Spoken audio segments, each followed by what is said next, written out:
Bukan menjadi rahasia lagi kalau CIA, lembaga intelijen Amerika, sering menggulingkan sebuah pemerintahan yang sah. Ada 5 hal yang mereka lakukan dan sampai sekarang mereka masih tetap melakukannya. Yang pertama yang dilakukan adalah, dan yang ini adalah paling sering, yaitu membiayai oposisi. Cara ini adalah cara yang paling aman dan metode paling murah dari CIA. Bisa hanya memodali memberi uang kelompok oposisi atau memodali mereka yang akan melakukan kudeta. Iran di tahun 53, Vietnam di tahun 63, Brazil, Guatemala, salah satu operasi intelijen dengan model ini yang dilakukan oleh Amerika. Cara nomor 2 yang paling sering dilakukan adalah dengan assassination atau pembunuhan. Membunuh pemimpin lalu menggantikan dengan pemimpin yang pro-Amerika. Misalnya Patrice Lumumba di Kongo dan banyak lagi pemimpin-pemimpin berbagai negara yang tidak jelas kematiannya tapi didesain oleh Amerika agar digantikan dengan pemimpin yang pro-Amerika. Lalu, cara ketiga yang paling sering dilakukan oleh CIA adalah melumpuhkan ekonomi atau dalam bahasa akademinya adalah economic assassination. Perang tarif dengan Cina, embargo perdagangan, dengan cepat akan merubuhkan sebuah negara seperti Kuba sampai sekarang di embargo. Kemudian Chile di tahun 70-an ketika Allende yang melakukan nasionalisasi atas aset-aset Amerika membuat Presiden Nixon memerintahkan CIA dengan kalimat "Make Chileans Scream" atau membuat bangsa Chile menjerit. Yang terakhir, Pinochet mengkudeta Allende. 2 hal itu dilakukan di sana. Tekanan secara ekonomi lalu mendukung kudeta oposisi. Lalu saat ini misalnya serangan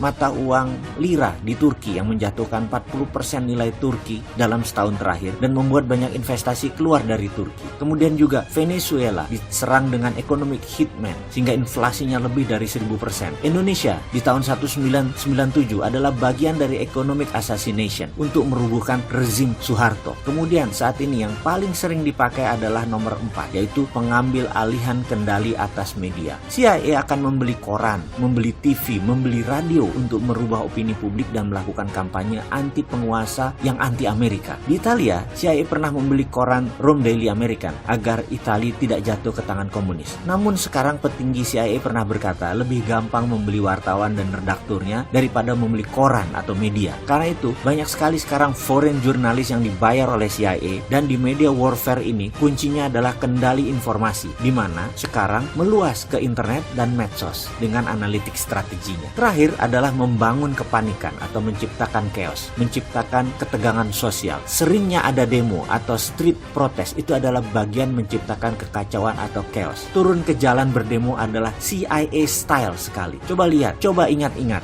di Indonesia yang sedikit-sedikit turun ke jalan, belakangnya pasti siapa? Kita bahas detailnya di chapter yang lain. Dan pastikan mereka yang turun ke jalan itu tidak tahu apa motif asli demo tadi. Itu adalah kunci sukses demo. Misalnya tokoh Iran Muhammad Mossadegh yang menasionalisasi aset minyak Inggris di tahun 53, digalanglah demo besar-besaran sampai terguling. Dan kemudian boneka Amerika, Syah Iran dijadikan monarki lagi. Juga demo panjang Hong Kong saat ini. Demo besar misalnya kemarin di Malaysia untuk menggulingkan Najib yang pro Cina beberapa tahun yang lalu. Ini semua adalah sedikit informasi tentang organisasi rahasia dan bagaimana operasinya. Dan masih banyak lagi yang sebenarnya kita tidak tahu. Jadi ke depan ada baiknya Indonesia hati-hati. Kita harus punya strategi berlapis dan bermain cantik. Baru nanti kita salib mereka semua di tikungan. Barulah Indonesia bisa jadi negara besar.